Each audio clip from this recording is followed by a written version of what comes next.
मधु जी गुरुग्राम से।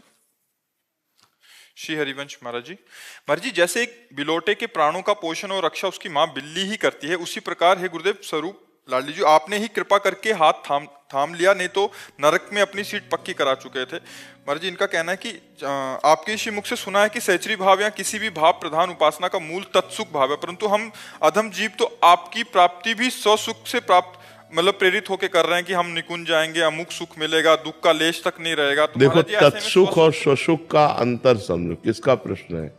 तत्सुख और स्वसुख का अंतर यह है, जो देह को लेकर के सुख मांगा जाता है वो स्वसुख है, और जो स्वरूप को लेकर मांगा जाता है वो तत्सुख है। ये देह वाला सुख तो है नहीं। देह वाला सुख कि हमें अच्छा भोजन मिल जाए, अच्छे कपड़े मिल जाए, अच्छा मकान मिल जाए, ये स्वसुख वांछा है। लेकिन मुझे भगवान मिल जाए, मैं निरंतर भगवान के चिंतन में रहूं, मैं भगवान की सेवा में रहूं, भगवान की लीला कथा सुनूं, भगवान के भक्तों का संग करूं, ये तत्सुख माना जाएगा, ये स्वसुख नहीं माना जाएगा। समझ रहे ना? हाँ। रुद्रेश मिश्र जी अयोध्या जी से। श्री हरिवंश महाराज जी सबसे बड़ी पूजा क्या है? क्या सत्य ही सबसे बड़ी पूजा है? नाम जप, नाम जप सबसे बड़ी पूजा है। सत्य तो है, तो विराजमान है, सबके हृदय में विराजमान है। क्या दुख जा रहा है क्या?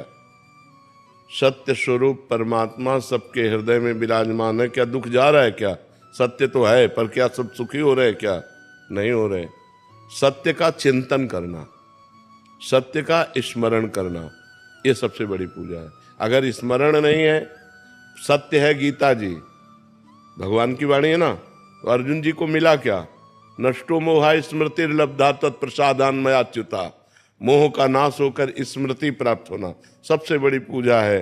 यस्य स्मरण मात्रेण जन्म संसार बंधनात् विमुच्यते नमस्तस्मै विष्णुवे प्रविष्णुवे। भगवान का स्मरण, अगर भगवान का नाम जप नहीं तो सत्य तो है, पर उसके होते हुए सब दुर्गति को प्राप्त हो रहे हैं, सब दुखी हो रहे हैं, सब परेशान हो रहे हैं, सब भागे घूम रहे हैं। सत्य का चिंतन, सत्य का स्मरण, सत्यमयी स्थिति, तब जाकर के हमें शांति प्राप्त होगी। केवल सत्य है इस बात से बात थोड़ी बनेगी।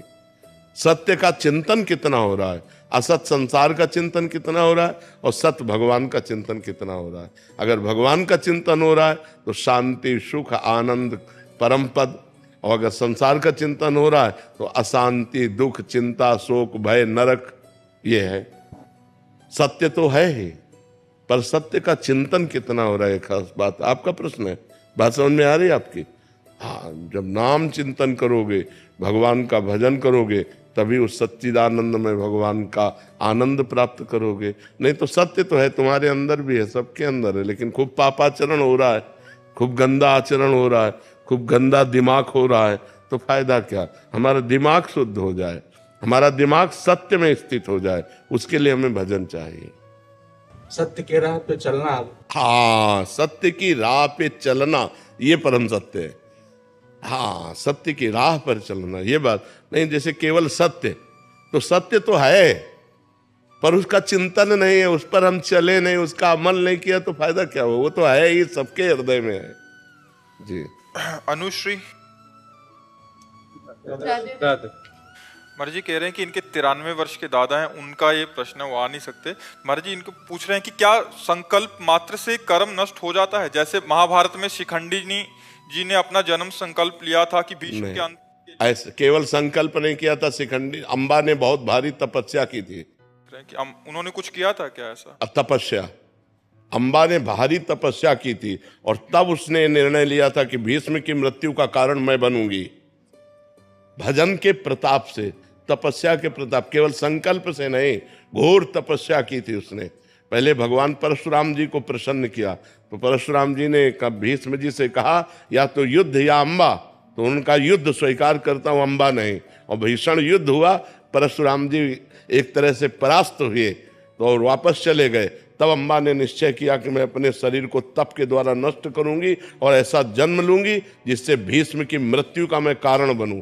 तो वही तपस्या के द्वारा जब शरीर पूरा किया, तो वो संकल्प के अनुसार, तपस्या के अनुसार वो शिखंडी बनी, और अंतिम समय में शिखंडी को सामने खड़ा किया गया, जिससे भीष्म ने धनुष बाण रख दिया, अर्जुन ने मार बाणों भीष्म पितामह को सरसैया पे लिटा दिया। तो उसमें तपस्या प्रधान रही। तप अगर हम ऐसे संकल्प करें तो पूरे हो जाएगा क्या? सब संकल्प ही तो कर रहे हैं। तपस्या, साथ में तपस्या लगी, तब संकल्प पूरा हो गया। बात समझ में आ रही जी?